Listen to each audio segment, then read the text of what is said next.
fondi mi tawi jakka ko waldotoɓe anuɓe non adano maako no wonde ɓe nguure no mari ande ho no mari ɓe nguure no mari haajuuji tawi aɗa yiden tawi asiki anno mum aɗa ko tori balla aɗa meɗen hande wallitede ay ko yurmate walliroɓe fi Allah e nelaaɗo ko ɗuni lawol ngol acci hakkebiro kono makiti ɗo min ko Hawa Diallo mi innate nenan Hawa nayi eyi ko non woni innande kon towi ɗon ko gaɓe demirinaande non miɗo woyi arde mamum ga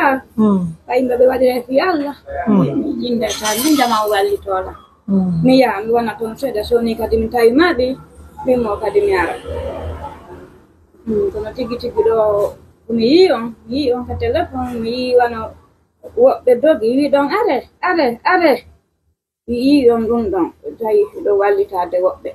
téléphone ji ɓiɓɓe am ɓe tawi kamɓe ɓe mari fonction min eɓe barki Allah ñande go Allah yiɗi aden e ɓeɗo kono noon fallo me wallo joni ko falami yo wallan koko wallitora koko wallitorte si tawi haray feere mum no woodi fi Allah hoti annabijo no yafoto mako ɗon kon toyu ɗon ko labbe mi wiyata nara mamuda ko kam ɓe on ɗon mamum ɗo nene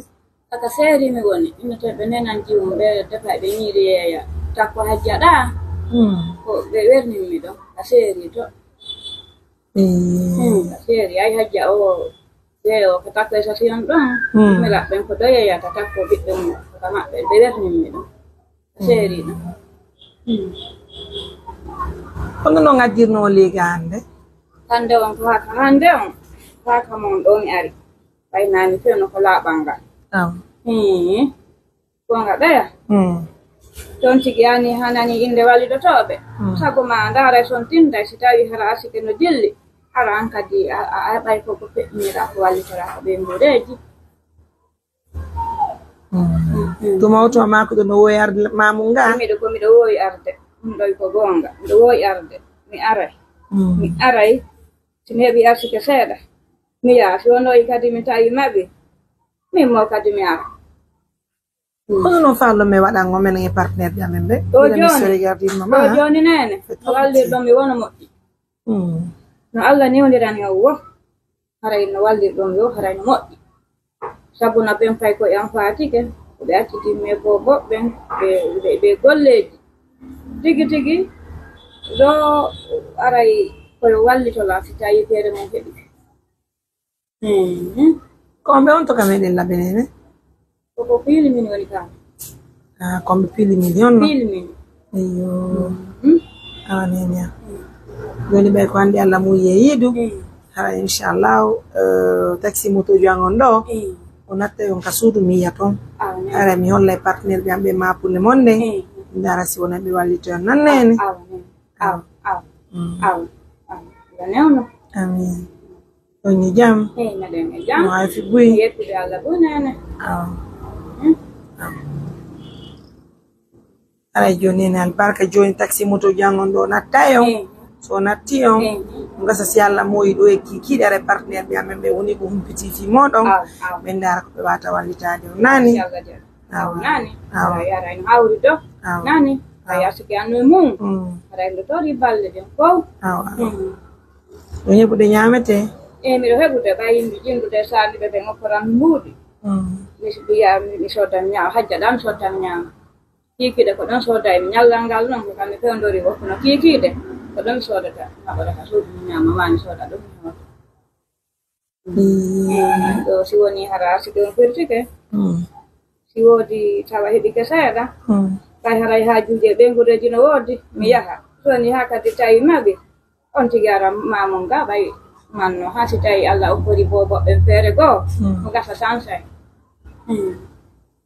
Allah change nani amina mako ɗo enenen ko honno ko Hawa minnete nenan Hawa nayi aw Allah wurtu moƴƴinde nani jon taxi moto jangon ɗo natta yo hara nde mi humpitoto ko on toon ɗo nannene am albarka nani haray noon komi tawete ɓimɓe on haray mi yawti so andi noon miɗon senade mi habbota yaay ka juulitaaji mi juula ɗon futuro on e geeje ɗen e wonde simi hota ka suudu haray ko ɓaymi tawi ko yurmeteɓe mi yii on ka téléphone mi yii fota mi tawi mi inni mi torike Allah ñande ko Allah yiddinti ngadden e ɓeeɗo ɓay ko julɗo waɗi rowfi Allah ene laaɗo julɗo moƴƴo o heɓi coñci julde e waaki de taw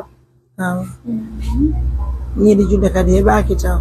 heɓaki taw Allah adunane amin amin. Mesdames, messieurs, regardez une grand-mère, ça fait pitié de voir la maman comme ça sortir dans les rues pour demander les moyens. Ainsi va la vie, Allah va aider cette maman, j'en suis sûre et certaine que les partenaires vont l'assister. En tout cas, moi je l'ai réceptionnée chez moi parce que là c'est une maman, il faut pas que, faut considérer les mères, il faut considérer un jour sa vie peut changer. On y dit quoi, Nene?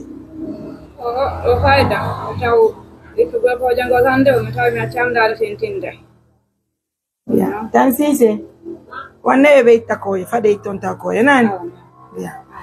Mesdames, messieurs, merci à tous pour la confiance. Prenons bien soin de nos mères, aidons nos mamans, protégeons nos mères, ainsi va la vie. Dieu va nous aider. C'est pourquoi quand je vois ce que l'État donne aux autres qui ont les moyens, je vois que l'État offre des maisons, je vois que l'État offre des voitures, et l'État offre des chèques.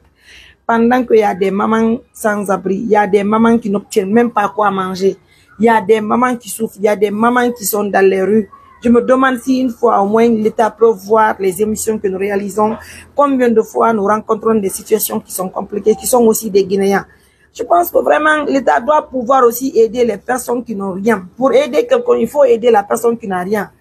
Je suis le cœur avec vous, je vous demande de partager la vidéo. Je prie humblement que les partenaires nous aident à satisfaire cette mère.